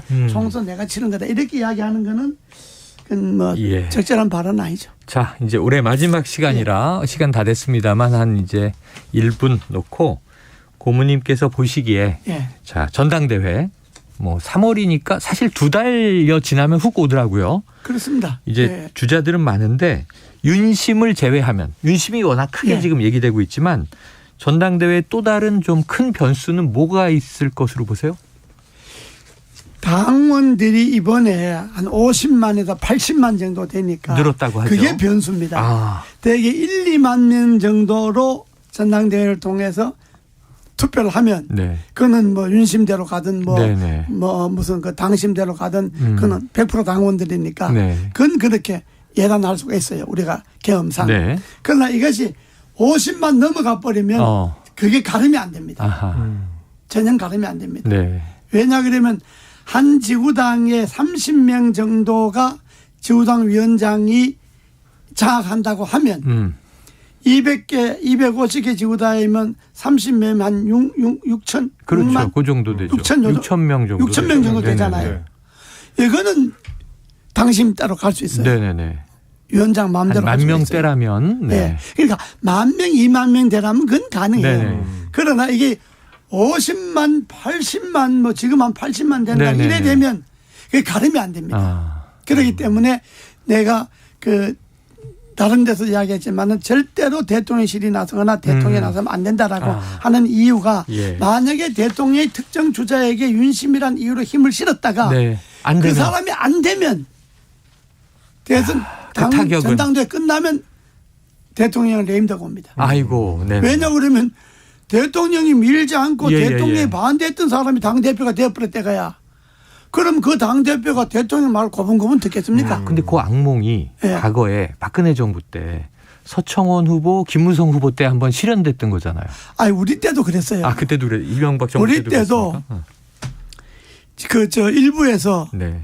일부에서 그 원희룡 예. 지금 장관이죠. 대표를 지키자 그래갖고 원희룡 장관을 밀어라 이렇게 된 거예요. 주주 쪽에서. 근데 홍준표가 되어버렸잖아요. 아 그랬었죠. 아 기억나네요. 홍준표가 되고 나서 어떻게 했겠어요? 네. 입만 열면 막 네네네. 표정 연기가 너무 똑같으셨습니다. 그래갖고 홍준표 대표를 관제에 네. 몇 차례 불러서 밥 먹고 그걸 했잖아요. 달래기를 들어갔다. 네, 아이고 안 그럴 수 있나? 여당의 대표가 막 입만 열 막 이러는데 어떻게? 네. 그러니까 이 대통령실이요 절대로 함부로 나서면 안 됩니다. 그때 이제 오세훈 서울시장 직에서 물러나는 일로 결국은 또 당대표를 그만두셨죠. 그리고 또 대통령실이 적극 가담해서 그 사람이 됐다 하더라도 사람들이 당대표 눈치 봅니까? 대통령 눈치만 보지. 돼도 그렇죠. 그러니까 돼도 알겠습니다. 안 되고 안 되면 더 안 되고. 예. 그러니까 대통령실이 그냥 전당대 당에서 알아서 해라. 내 팔지 마라. 적당히 팔아라. 중요한 말씀. 윤회과에도 하는 것만 해도 그동안에 날 많이 우려먹었으니까 이제 막 그만 우려먹어라. 알겠습니다. 곰탕도 아니고 막 그만 우려먹어라. 이렇게 나가야지. 그 뭐 또 뒤에서 힘 있다고 뭐 또 몇 자리 걸쳤다가는 아이고. 자, 이재우 국민의힘 상임 고문님의 이 쓴소리는 2023년에도 계속 이어질 것으로 봅니다. 그렇습니다. 저는 그렇게 예언합니다. 자, 헬마우스 임경빈 작가와 보수의 품격 함께했습니다. 두 분 말씀 고맙습니다. 감사합니다. Splish splash, I was taking a bath. Long about a Saturday night. 점심 먹고 유쾌한 시사 디저트 한 입. 최영일의 시사본부. Well, I stepped out the tub and put my feet on the floor. I wrapped the towel around me. 네, 사건본부 시간입니다. 시간이 많이 좀 줄었네요. 오늘도 배상훈 프로파일러가 스튜디오에 나오셨습니다. 어서 오세요. 안녕하세요. 오늘 이렇게 피곤해 보이세요. 예, 아닙니다. 요 사건 때문에. 연말에 또 큰 사건이 터졌어요. 그렇습니다. 그래서 지금 고민하고 계시는 것 같습니다.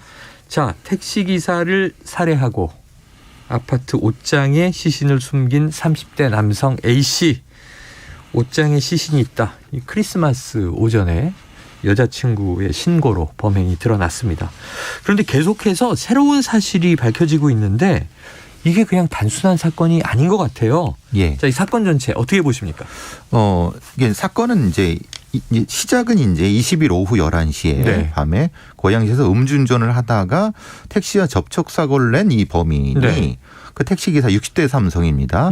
뭐 합의를 해준다고 하고 경찰에 신고하지 않으면 돈 드리겠습니다 이런 거잖아요. 집으로 유인을 해서 거기서 살해를 해서 옷장에 유기했는데 그 유기한 거를 그 범인의 여자친구라고 하는 사람이 25일 날 발견해서 신고한 사건입니다.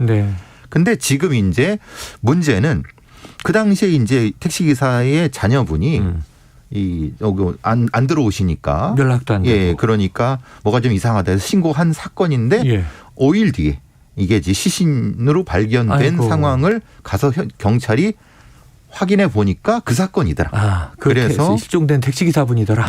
그래서 그 범인을 고향에 있는 어떤 병원에서 긴급 체포해서 지금 영장실질심사 중입니다. 이제 아직 구속이 확정된 건 아니고요. 실질심사 중입니다. 자, 음주운전 중에 접촉사고를 냈고 합의금을 주겠다 집으로 유인 그리고 살해하고 이 택시기사의 휴대전화를 이용해서요. 지금 말씀하신 걸 보니까 가족들에게 뭐 바빠, 배터리가 없어 이런 메시지를 보내기도 했다고 하니까 의도적 사칭이죠. 그렇죠. 의도적 사칭인데 그렇다면 우리가 흔히 얘기하는 이게 처음에 주장은 이렇게 보도가 됐어요. 사실은 돈 주고 합의하려고 했는데 집에 와서 시비가 붙어서 우발적으로 둔기로 살해했습니다 하는 주장이었던 것 같은데 우발성, 이게 계획범행 늘 이거 따지는데 우리가 어떻게 보십니까? 접촉사고는 CCTV가 공개가 됐습니다. 그래요. 근데 그 상황이 이게 그런 상황일까? 왜냐하면은 단순히 보험 처리만 해도 되는 건데. 근데 그렇지 않고 의도적으로 유인을 하는. 집으로까지.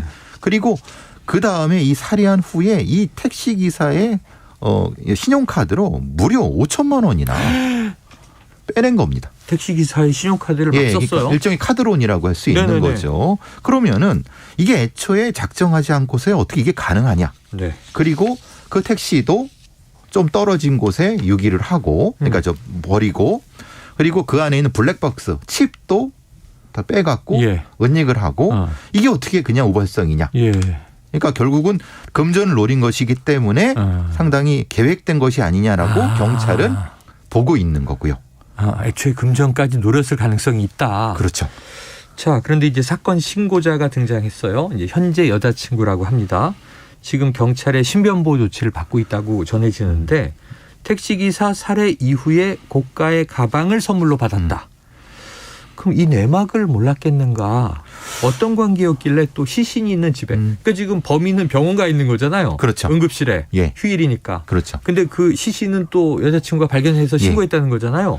그래서 이 지금 나오는 보도는 약간 우리가 생각하는 상식적인 여자친구하고 좀 다른 개념일 수 있다. 네네. 요거는 조금 밝혀야 되겠지만은 어쨌든 그분에 대한 혐의점, 여자분에 대한 혐의점을 지금 따지려는 것이 아니라 시신을 발견하는 과정에서 사실은 좀 모호한 부분이 있었기 때문에 그 얘기를 하는 거고 그 과정에서 이제 말하자면은 다른 어떤 예를 들면 그럼 이 현재 여자친구도 혹시 뭐 범행의 대상이라든가 다른 여러 가지들 살펴보는 과정에서 이런 의문이 되는 겁니다. 그래요. 자, 경찰의 조사 과정에서 두 번째로 충격적인 일이 또 터져 나옵니다. 어제 추가 피해자가 있다 이렇게 지금 보도가 나온 건데요. 범죄가 있었던 아파트는 전 여자친구 명의의 집이었는데 전 여자친구도 자신이 살해했다라고 자백을 한 거예요.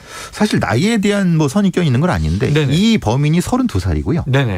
그 전 여자친구라고 하는 그 집의 명의주가 50대입니다. 50대 여성이고. 그러니까 뭐 연인 관계일 수도 있지만 사실은 좀 애매한 부분이 있다고 얘기를 해요. 과정은 이제 그 작년부터 뭐 약간 사귀었고 동거는 4월부터 했다라고 얘기하는데 여러 가지 주변의 어떤 탐문이라는 걸 봤을 때는 석연치 않은 부분이 있었는데 어쨌든 그러면 그 명의주인이 어디 갔느냐고 물어봤는데 경찰이 처음에는 어디 뭐 지방 갔다고 얘기하다가 사실은 그게 감출 수가 없으니까 자백을 한 거죠. 살해한 후에 8월에 살해한 후에 공릉천 그러니까 금능역에 있는 거기에 유기를 했다. 이렇게 하고 지금 수색 중인데 문제는 그 공릉천에 유실지뢰 지대입니다. 그래서 경찰들이 이제 화급하게 철수해서 드론으로만 수색하고 있습니다. 여기가 지금 파주 지역이니까 그렇죠. 민통선 근처가 되는 거군요. 그런데 이게 지난 4월부터 동거했다? 그 올해 4월이잖아요. 올해 4월이죠. 그런데 살해를 하고 지금은 또 새 여자친구가 있다는 거고. 그렇죠. 그리고 그 사람의 여러 가지를 그 아파트를 담보로 거의 1억이 넘는 돈을 펑펑 쓰면서 살았다. 대출을 받아서 그 돈을 자신이 썼다. 탕진하면 살았다. 그리고 현 여자친구 있다. 그러니까 모두 상당히 범죄의 위험성, 상당히 고의성. 이게 의심되는 부분이에요. 그러네요. 그리고 이어서 또 택시기사 살해까지 벌어진 거고요. 자, 그러면 이제 그 살해했다고 주장하는 50대 여성이 임대인인 거고 지금 30대 남성이 그 아파트에 입주해 있는 임차인인 거죠? 아니요. 그렇지 않습니까? 그냥 아닙니까? 일종의 기생형. 돈 내고 임대차 계약을 한 게 아니고. 그래서 이제 범죄를 의심하는 게 일종의 숨바꼭질 살인. 그러니까 숨바꼭질 살인이라는 영화가 있습니다. 말하자면 의도적으로 접근해서 주인을 살해한 후에 그 집에서 살다가 바로 도주하는 일종의 그런 범죄 유형이 아닐까라고 추정하는 겁니다. 세입자, 임차인 이런 것도 아니에요. 아닙니다. 그냥 이제 이 여인의 집에 들어가서 살았던 거예요. 그렇죠. 그 재산을 막 쓰면서 살해했다는 거고. 자, 이 여성의 실종을 왜 이렇게 오랫동안 인지하지 못했을까요? 혼자 사는 여성이었고요.